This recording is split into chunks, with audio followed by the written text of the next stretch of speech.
Sir, Bahraich में जो search operation चल रहा है वो कितने दिनों से आपका चल रहा है और अब तक क्या निर्णय लिए गए? नहीं, काफ़ी टाइम से चल रहा है।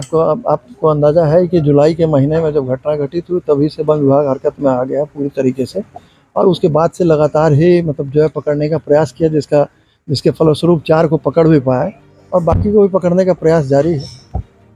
रेस्क्यू ऑपरेशन कहाँ तक चल रहा है और आज तक क्या अपडेट है?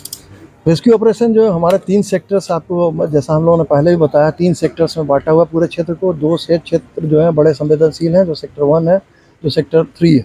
जो 2 है वो कंपैरेटिवली कम संवेदनशील है, लेकिन जो उसके पेरीफेरी में भी सजगता हम लोगों ने बरतने को निर्देशित किया हुआ लोगों को, और कर भी रहे हैं। और आज की अपडेट यह है कि कुछ स्थलों पे जो है उनके चिन्ह अभी दिखाई दिए हैं। जो सेक्टर 3 है तो किसी वाटर बॉडी के पास दिखाई दिया, तो अभी लोग कंसंट्रेट कर रहे हैं वहाँ पे। खास करके जो जो मैकू पूर्वा और ये सब वाला जो इलाका था, जहाँ पे उसकी लोकेशन मिलती रही है, और भी कुछ जगह हैं जिनका नाम स्थानीय नाम है, कोई पूर्वा है इसी तरीके से, तो उनके आसपास जो है हमारी टीमें हैं। अब हम लोग सुबह भी गए थे, आज तब भी जो है देख के आए थे। तो अब हम लोगों ने एक काम ये भी किया है कि पहले ये सब जो है कंसंट्रेटेड थे एक जगह पे, वहाँ से 3 तरफ डाइवर्ट करते थे। अब हम लोगों ने बिल्कुल नज़दीकी क्षेत्र में, जिससे कि रिस्पॉन्स टाइम कम से कम हो, इनको वहाँ पे भेज दिया। क्या शूट एंड साइट के जो आदेश हुए हैं, इसको लेकर कितने शूटर्स आए हुए हैं, और वो क्या नाइट में भी सर्च ऑपरेशन जारी रहता है?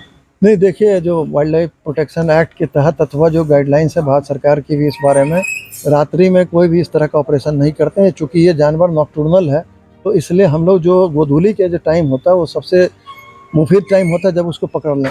जब आप जो है सुबह के वक्त में अथवा शाम के वक्त में, जो पहला शाम का है, उस समय जो है बड़ी स्थिति रहती है इस तरीके की, जो है निकलते हैं। लेकिन क्या है कि वो जो क्षेत्र में बहुत सारी डिस्टर्बेंस, हमारे भी लोग हैं, जो मीडिया बंधु हैं, इस लोगों से ये भी है कि अनावश्यक जो है वो वेंचर न करें घरों के बाहर, अपने बच्चों पर ज़्यादा ध्यान दें। उनके लिए सबसे अभी प्राइम जो टास्क है, जो उनके लिए सबसे जो प्रमुख मुद्दा है, वो ये है कि बच्चों को एक्सपोज न करें, जो कि अभी भी कर रहे हैं दुर्भाग्य से। जैसे आज ही हम लोग दौरे पे गए थे, तो हमें कई जगह छोटे छोटे बच्चे, 2 बच्चे एक साथ दिख रहे हैं, 2 बच्चा साइकिल में जा रहा।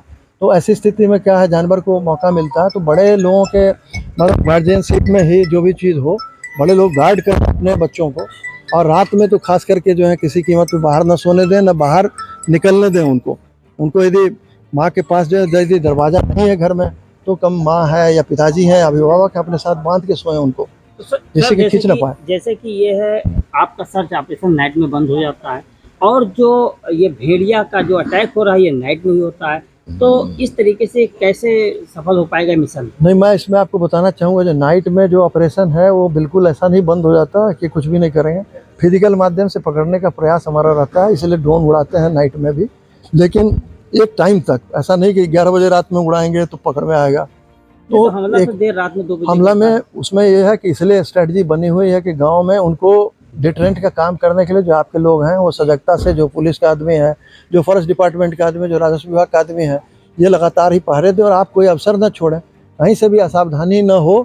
जो आपने मौका दिया, यदि आपने असावधानी से जो है चीज़ों को पेश किया आगे, तो मुसीबत हो सकती है। लेकिन यदि महीना 2 महीना यदि आपने उनको कोई ऐसा अवसर नहीं दिया जहाँ वो अटैक कर पाएँ, तो खुद ही जो है वो अपने हैबिटेट में यदि लौट जाएंगे, कोई घटना घटित नहीं होगी। अच्छा, ये हमला जो कर रहे हैं, आखिर इतने एग्रेसिव किस कारण से आप देखिए, एग्रेसिव होने के बहुत सारे कारण हैं। आप देखेंगे, मैं जो मैं आपसे बता रहा था कि उनकी जो आबादी है, हमने, आप यदि गौर करेंगे तो मानव आबादी बढ़ी, जो हमारे जो पालतू पशु हैं इनकी आबादी बढ़ी, कुत्तों की आबादी जो है बेतहाशा बढ़ गई है। लेकिन जंगली जानवरों की आबादी जहाँ थी वहाँ से उसका ह्रास हुआ, या कुछ जैसे टाइगर वाइगर हैं जिनके बहुत ज़्यादा ध्यान देने की वजह से काफ़ी बढ़ा। ये सब क्या है कि जंगल के जीव नहीं हैं, जो जंगल के पेरीफेरी में रहने वाले हैं, तो इनके साथ क्या है कि सारी चीज़ें जो है पता नहीं चल पाती हैं।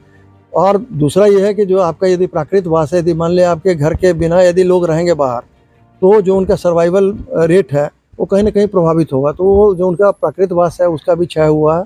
जो लोग हैं उनकी खेती बढ़ी है, सब जगह घुस गए हैं। आप पहले जहाँ बिल्कुल बियावान गाँव में छोड़ के रखते थे, आपको ध्यान होगा बचपन का, तो आप देखते होंगे कि बहुत सारे जो है जगह पे ऐसे ही पानी भरा रहता सालों भर, लोग गांव में ऐसे ही छोड़ देते थे, वेटलैंड्स कहलाते थे वो।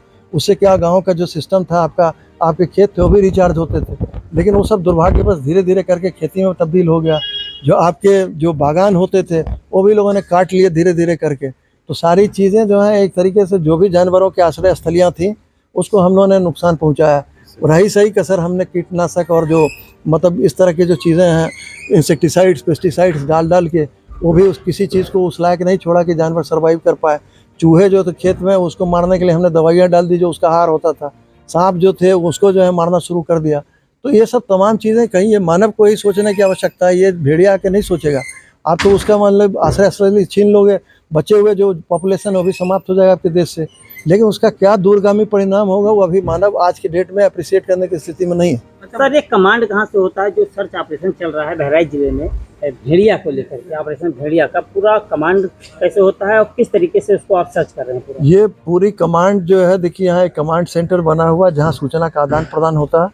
दूसरी चीज़ है कि कमांड के लिए जो हमने अपने सेक्टर जो प्रभारी हैं वो DFO रैंक के अफसर हैं जो या वरिष्ठ उप प्रभागीय वन अधिकारी रैंक के अफसर हैं, उनको उसकी कमान दी हुई है। सभी दलों में 30-35 लोग हैं, जो रिजर्व दल भी है जहाँ पे सप्लीमेंट करना है वहाँ भी करें, वो सारे अपने तैयारी करके वहाँ पे हैं। तो जो सूचना आती है कमांड सेंटर को, यदि कहीं से सूचना आती है, यदि पुलिस विभाग के पास भी आ रही तो कमांड सेंटर तक आती है। हमारी सूचना भी पुलिस विभाग को जाती है, DM साहब के यहाँ भी जो है उसकी सूचना जाती है। तो ये क्या है कि तीनों जगह से तभी हम जो आपको बताने की स्थिति में हैं कि हमारे पास जो सूचना आ रही कहाँ से आ रही और हम कैसे उसकी पुष्टि करते हैं। तो हमारा जो कमांड सेंटर है वो उसकी पुष्टि भी कर रहा है कि भाई कौन सी सूचना सही थी, कौन सी सूचना गलत। तो इलाके में सर अभी भेड़िया है, मतलब इलाके में भेड़िया जो मैंने आपको जो सेक्टर्स बताए हैं वहाँ तक सीमित है। कितनी होगी ऑलमोस्ट, कितनी संख्या होगी? अब तो देखिए जो आपकी वो आबादी थी वो 6 की आबादी थी जो मुख्य पैक था, उसमें से